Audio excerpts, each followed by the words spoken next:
Obésité, tendance de consommation et recommandations. Pour combattre l'obésité, il ne suffit pas de réduire la consommation de certains produits, il faut aussi apprendre à acheter les bons aliments. L'obésité est l'un des problèmes de santé ayant la plus forte prévalence au sein de la population mondiale et requiert une attention immédiate. C'est pour cela que les experts continuent de souligner qu'il est important d'apprendre à acheter et à manger. Oui, acheter, car c'est au moment des achats que l'on commet généralement le plus d'erreurs. Les chercheurs scientifiques essaient d'apprendre au public à lire les étiquettes des produits du supermarché, à déterminer si un aliment est nutritif ou s'il n'apporte que des calories vides, entre autres aspects. Tout cela se fait dans le but d'aider les personnes à faire de bons achats et, après cela, à préparer des plats plus sains. Ce n'est pas qu'une question de graisse.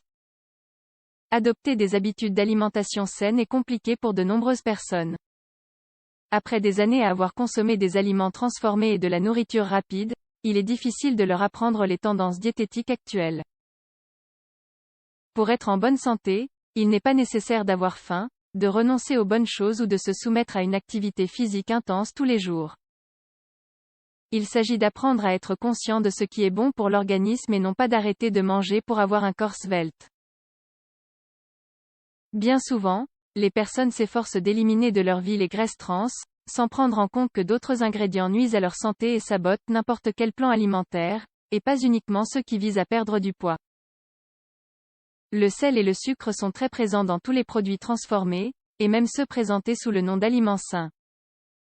En fait, la consommation régulière de sucre simple est associée à un plus grand risque de maladies à moyen terme, selon un article publié dans la revue JAMA Internal Medicine. Ces deux substances sont aussi nocives que les graisses trans. Elles améliorent en effet la saveur des produits transformés et incitent l'organisme à les consommer davantage.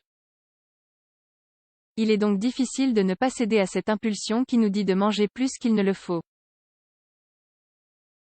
Bien acheter pour bien manger.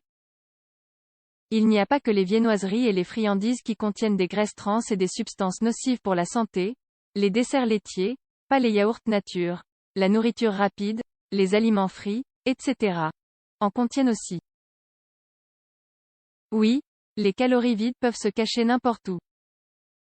La grande majorité des personnes ne savent pas exactement ce qu'elles achètent lorsqu'elles avancent dans les rayons des supermarchés. Elles font confiance à ce qu'elles lisent en gros sur le paquet et ne lisent pas les étiquettes. Par exemple, on achète souvent des légumes congelés parce qu'on pense qu'il s'agit de produits sains. Or, ils contiennent parfois un pourcentage élevé de sel, de sucre, de graisse et d'autres additifs. Ceci se produit surtout quand on retrouve un quelconque type de panure dans les légumes congelés. Ce type d'aliment est nocif pour la santé, selon une étude publiée en 2019. On doit donc toujours prioriser l'ingestion d'aliments frais. Au moment de choisir les aliments au supermarché, les experts en santé et en nutrition recommandent les choses suivantes. Il faut toujours lire les étiquettes pour vérifier si le produit contient du sel, du sucre et d'autres additifs. Les aliments frais et organiques sont ceux qui ont une véritable valeur nutritionnelle. Ainsi, un brocoli non emballé chez un marchand de légumes sera un aliment nutritif et sa consommation sera recommandée. Si un aliment contient un grand nombre d'additifs, sa valeur intrinsèque aura diminué ou disparu, comme le cas des légumes congelés. Suivre les recommandations de l'Organisation mondiale de la santé en ce qui concerne la consommation quotidienne de sel et de sucre. Selon les experts, si l'on parvient à faire de bons achats, il sera beaucoup plus simple de combiner et de disposer des aliments de façon saine. Bien évidemment, l'étape suivante consiste à apprendre à réaliser des préparations saines et à modérer les portions. Aide complémentaire contre l'obésité. S'il est vrai que les conseils précédents constituent des aides complémentaires pour combattre l'obésité et avoir le contrôle de ce que l'on mange, il est indispensable d'adopter des habitudes alimentaires cohérentes de façon progressive. Pour cela, le plus adéquat est de consulter un médecin et de suivre ses indications. Par ailleurs, il faut savoir qu'il existe des produits qui peuvent aider le processus de perte de poids et de contrôle de l'appétit, comme ObesiBlock et ObesiControl, développés par Bio3.